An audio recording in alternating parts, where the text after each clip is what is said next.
Bagus. Itu sering dijadikan oleh kelompok tertentu untuk mentasykik umat. Ini pertanyaan bagus, Pak. Mungkin itu juga yang bikin Bapak galau selama ini ya. Sebelum Imam Asy'ari, apa akidah umat? Apakah Rasul ikut Asy'ari? Ya nggak mungkin, Asy'ari baru hidup abad ketiga Hijriah. Kata kawan, ente mazhab Syafi'i, tapi kok akidahnya Asy'ari? Coba, Syafi'i ikut Asy'ari nggak? Saya sudah sering mengatakan pertanyaan begini, pertanyaan yang bisa menyebak dirinya sendiri. Syubhat itu masuk ke pikiran kita, Pak. Dulu saya begitu. Sampai 2006 saya belum yakin Asy'ari sebagai imam Ahlus Sunnah. Bayangkan. Sampai tahun 2006. Jangan sampai Bapak tahun sekarang masih belum yakin juga Asy'ari sebagai imam Ahlus Sunnah. Cukup saya yang terakhir begitu, Pak. Imam Asy'ari itu menulis dalam muqaddimah kitab Al-Ibanah, akidahku ini adalah akidah yang aku riwayatkan dari murid-murid Imam Ahmad. Akidah ini akidah Imam Ahmad bin Hanbal. Ahmad bin Hanbal mengambil akidahnya dari Syafi'i, Imam Syafi'i dari Malik, Malik dari Nafi', Nafi' dari Ibnu Umar, Ibnu Umar dari Rasulullah sallallahu alaihi wasallam. Sebelum Imam Bukhari, orang pakai hadis apa? Imam Bukhari, tahu Imam Bukhari? Lahir akhir abad kedua, wafat pertengahan abad ketiga. Sebelum Imam Bukhari, ikut sunnah lewat siapa? Lewat Imam Syafi'i. Imam sunnahnya Imam Syafi'i. Coba lihat gelarnya Imam Syafi'i, Imamus Sunnah. Keberhasilan seorang guru jika muridnya lebih populer darinya, lebih terkenal dalam hadis darinya. Imam Syafi'i punya murid Ahmad bin Hanbal, Imam Syafi'i punya murid Al-Qarabisi, punya murid Al-Humaidi, mereka punya murid namanya Al-Bukhari. Al-Bukhari lebih terkenal dalam hadis daripada kakek gurunya Al-Imam Syafi'i. Walaupun Bukhari punya kitab Tauhid di Sahih Bukhari, tapi yang lebih terkenal sebagai Imam Tauhid adalah murid dari muridnya, yaitu Imam Asy'ari. Imam Asy'ari itu berguru ke murid-muridnya Imam Bukhari, maka akidahnya sama. Saya pastikan dan saya jamin akidah Asy'ari itulah akidahnya Bukhari. Saya tanya lagi, sebelum Bukhari kalau ikut sunnah lewat siapa? Nah, ini yang disebut sanad. Jadi jangan kebalik-balik. Kenapa kita nggak ikut akidah Syafi'i saja? Ya, Imam Syafi'i tidak menulis risalah dalam akidah, tapi pernah mengkalamkan tentang akidah. Kalamnya dikumpulkan oleh para imam, masuklah ke dalam kitab Al-Baihaqi, judulnya Manaqib Al-Imam Syafi'i. Muncullah orang memfitnah akidah Asy'ariyah berbeda dengan Asy'ari. Sok tahu ente ya, memalsukan sejarah Imam Asy'ari itu bagi mereka biasa. Mereka katakan Imam Asy'ari 3 periode, kayak mau jadi presiden 3 periode ya. Jadi akidah Asy'ari, sebelum Asy'ari akidahnya apa? Akidah Imam Ahmad. Berarti akidah Asy'ari sama dengan Ahmad? Sama. Sebelum Imam Ahmad bin Hanbal, akidahnya akidah siapa? Akidah Syafi'i. Sebelum Syafi'i sebenarnya di wilayah Kufah ada seorang imam namanya Abu Hanifah.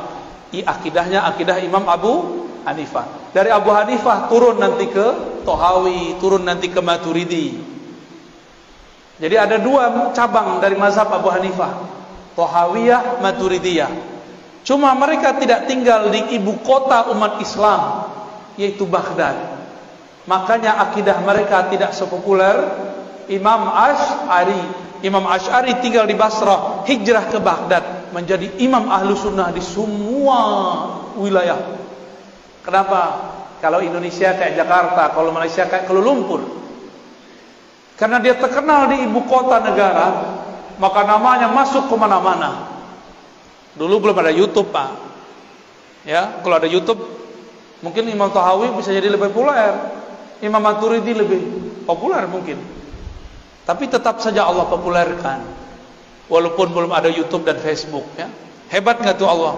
Sebanyak itu imam, kenapa cuma 3 imam ini yang Allah populerkan akidahnya? Dari 3 itu kenapa cuma 2 yang paling tegas? Dari 2 itu Asy'ariyah kemudian mewakili 3 itu. Maka ulama di Saudi pun, Syarif Hatim Al-Auni ya, banyak lagi mengatakan sepakat 90% umat Islam di dunia itu akidahnya Ahlussunnah Asy'ariyah Maturidiyah. Kalau ada kelompok yang mengatakan Asy'ariyah sesat, sama saja dia mengatakan sesat 90% umat. Karena zaman ini orang sudah mulai pula mengungkit-ungkit sanad ya. Padahal untuk diketahui kaum muslimin, hari ini sanad tak diperlukan lagi. Kalau diperlukan lagi sanad, nanti tuntut wajib sanad semua, tidak sah agamanya kecuali pakai sanad. Ini bahaya. Yang kedua, hari ini sanadnya rata-rata banyak diisi orang-orang muttahamin bil kadzib, yang terancam atau tertuduh berdusta.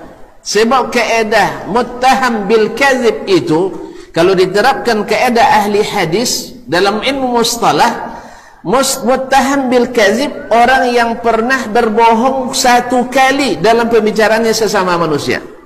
Sekarang saya nak tanya, tolong tunjuk tangan di antara tuan-tuan yang tak pernah berbohong selama hidupnya. Tunjuk tangan. Balipet tangan.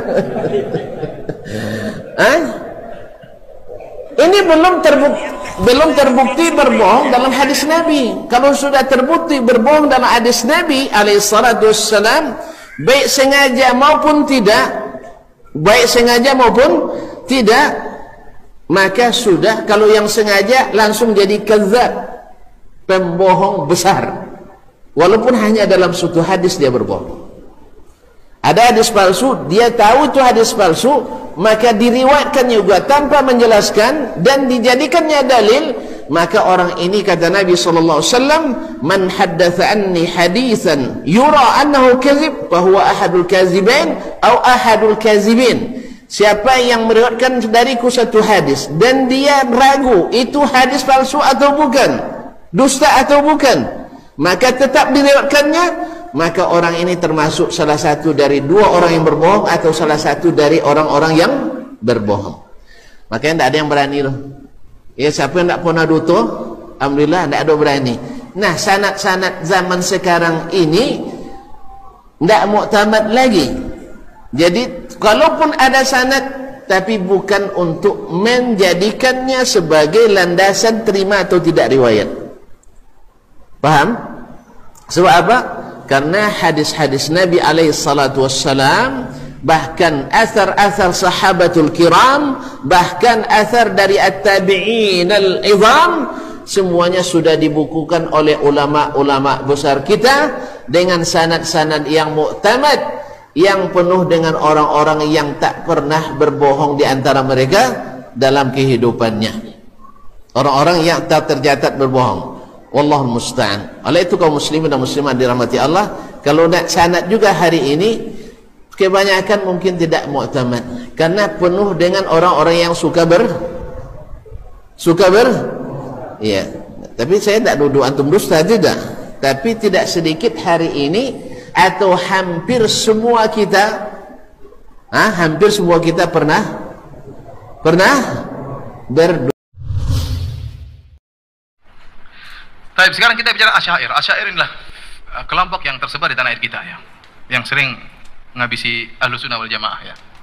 Sampai sempat keluar sebagian pernyataan, barang siapa yang mengatakan Allah berbicara dengan huruf dan suara maka dia sesat. Sampai begitu. Ya. Ada pernyataan, barang siapa mengatakan Allah di atas sesat, itu orang Asy'ariyah. Yang mengatakan Allah berbicara dengan bahasa, dengan suara dan huruf sesat ya. Padahal itulah akidah Ahlussunnah wal Jamaah. Asy'ariyah terbagi menjadi 2. Asy'ariyah mutaqaddimun, Asy'ariyah zaman dahulu, al-mutaakhirin, Asy'ariyah belakangan.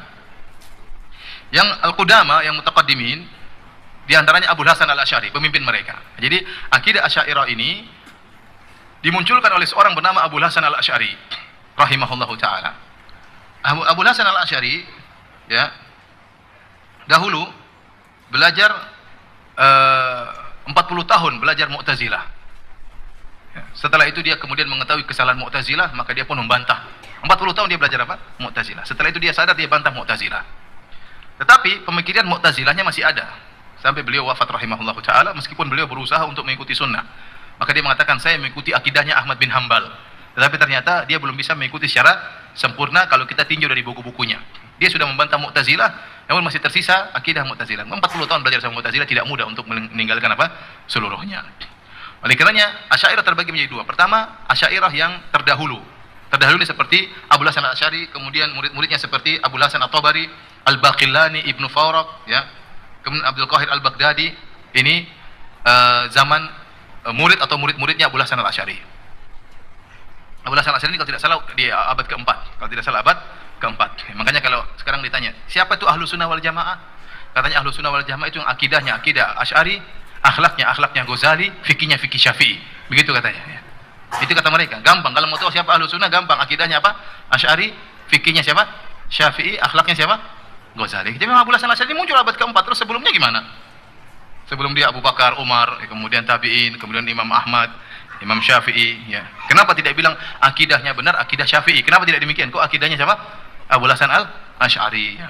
Dia belakangan muncul pada sekitar abad keempat, ya. Maka perlu diteliti bagaimana akidah dia. Ternyata Asy'ariyah terbagi menjadi dua. Asy'ariyah yang mutaqaddimin, yaitu Abu Hasan dan murid-muridnya.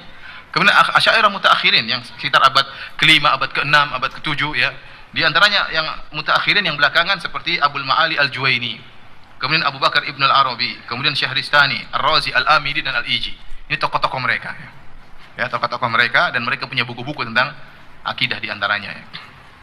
Ternyata ada perbedaan antara Asy'ariyah yang dulu dengan Asy'ariyah belakangan.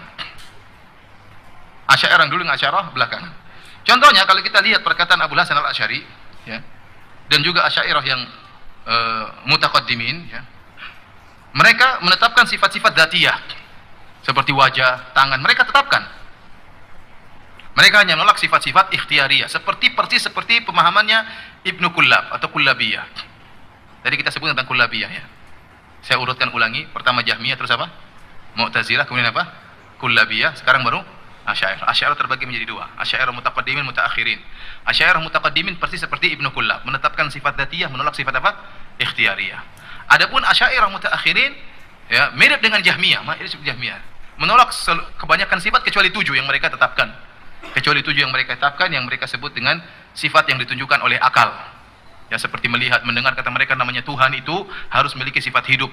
Namanya hidup yang sempurna itu harus ada pendengarannya, harus ada penglihatannya, harus ada kudrahnya, harus ada ilmunya.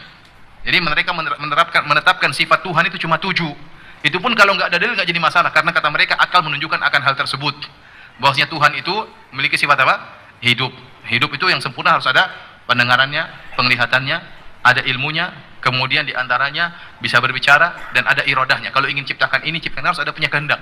Saya ingin ciptakan manusia, saya ingin ciptakan monyet, saya ingin ciptakan hewan, ya harus ada irodah. Kalau nggak ada irodah nanti makhluk satu model, paham? Karena ada berbeda-beda makhluk, berbagai macam model, berarti Allah punya sifat apa?